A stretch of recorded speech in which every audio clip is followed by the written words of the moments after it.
Now, come on now. Who growing up didn't love Mr. Rodgers? I know I did. My name is Brandon Keith Avery, and this is just my opinion.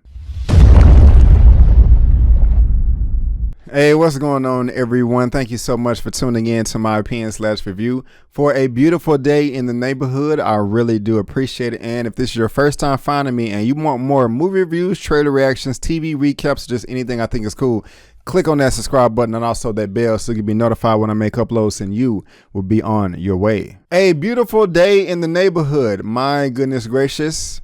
This film looked fantastic when I first saw the trailer and Tom Hanks playing the role of Mr.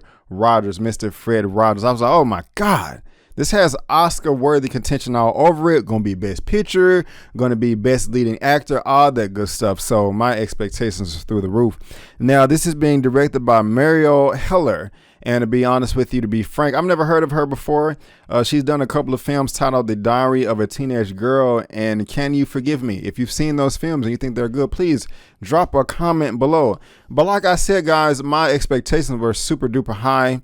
And we all know that expectations can warrant, how you feel about a film when you walk out. But first, what is this movie about exactly? Well, two-time Oscar winner Tom Hanks portrays Mr. Rodgers in A Beautiful Day in the Neighborhood, a timely story of kindness triumphing over cynicism based on the true story of a real-life friendship between Fred Rodgers and journalist Tom Junod.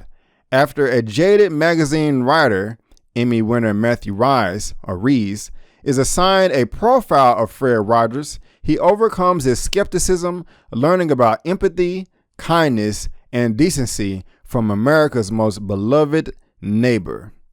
I think that's a pretty great synopsis if you ask me.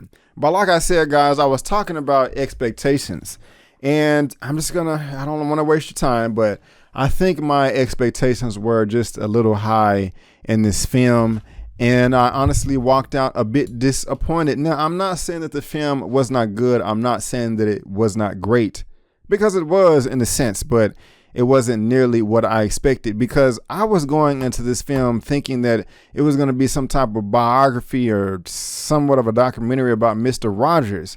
And while it does have elements of that, and while the portrayal of Mr. Rodgers is fantastic by Mr. Tom Hanks, it still does not focus on what I wanted. Going into this, I knew that it was based on the relationship between the journalist Tom Junod.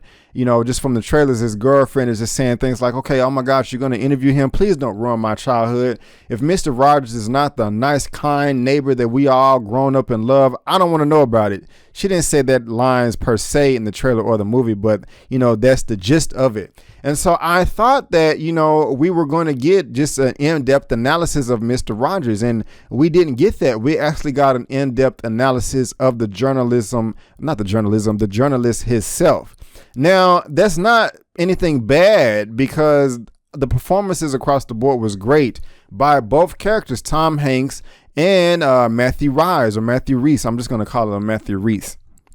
I mean, it was. As soon as the film starts off, it's like an episode of the old show, Mr. Rodgers. And while it may not be the perfect interpretation of Mr. Rodgers, I mean, it's just kind of hard to mimic. Tom Hanks still did a great job. And when the film first started off, I mean, I said this to him, I was like, oh, because it took me back to my childhood. I mean, the way they were able to recreate this scene and, back in 2019, I thought it was great. I mean, just with every little detail, every little movement of the toy figures and the puppets, the screenplay, all of this good stuff. They just did a great job, showing Tom Hanks going over to the closet, taking off this jacket, putting on the red sweater, sitting down, taking off his shoes, tossing it, and just being nice and just loving and caring and just kind. All that is just, great right there. And then we actually get into the interview of, what's going on with, the character Lloyd Vogel.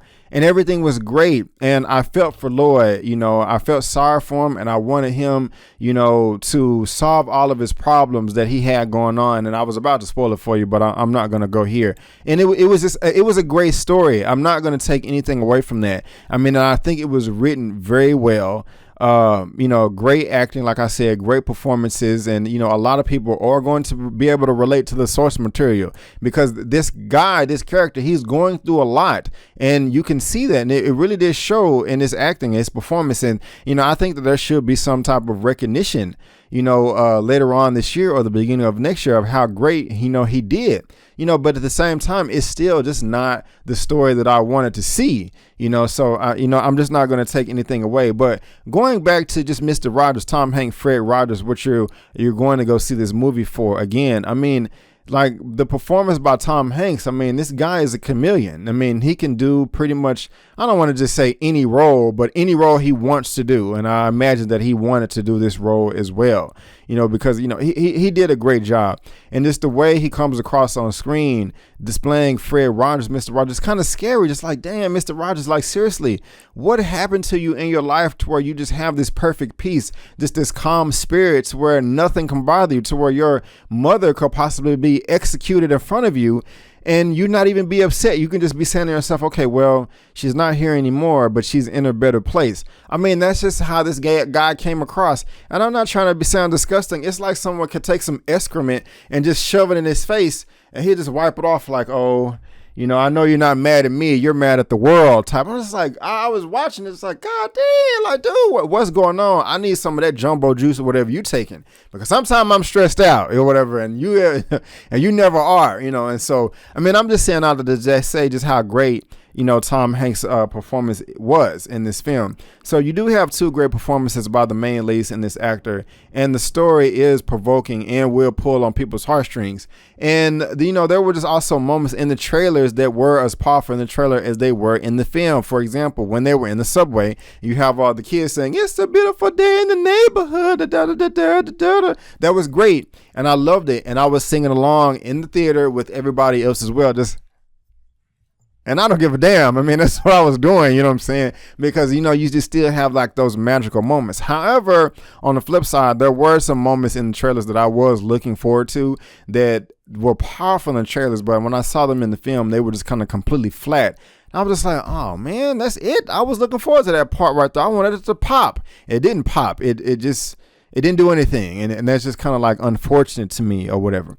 But another thing that I just really didn't care for is and it kind of just clocked me out is, when you have a film, when you have a movie and they're transitioning from one scene to another scene, one thing that they do is they will show, like if you're going from someone's house to like a New York building, it'll go the house, it'll show inside the house, outside of the house, and then it'll switch over to like, a skyscraper shot or, of the whole city or something like that, and then go into the building. Well, they didn't do that. They would switch over to like toy figures or claymation or whatever, and show like the little car moving or the plane taking off or something like that.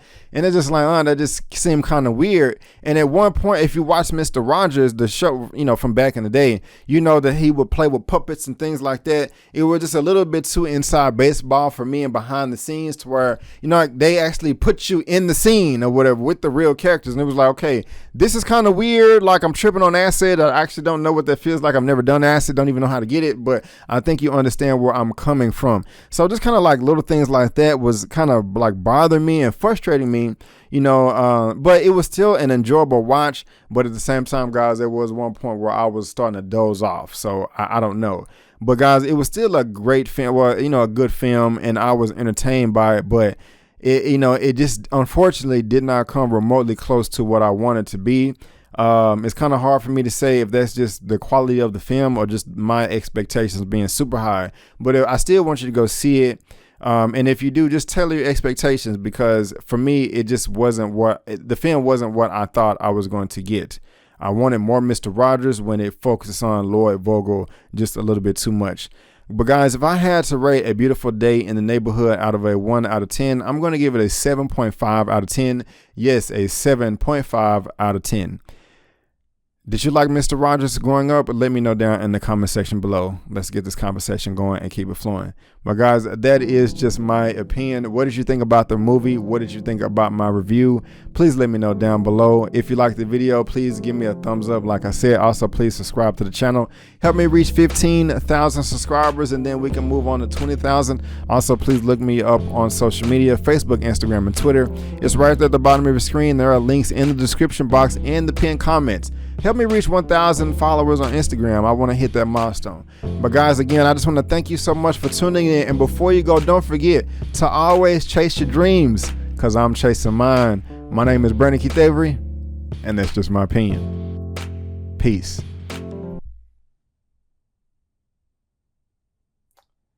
You know what? And I realized I still got my 21 Bridges poster up in the background from doing that review, and I need to go ahead and take it down.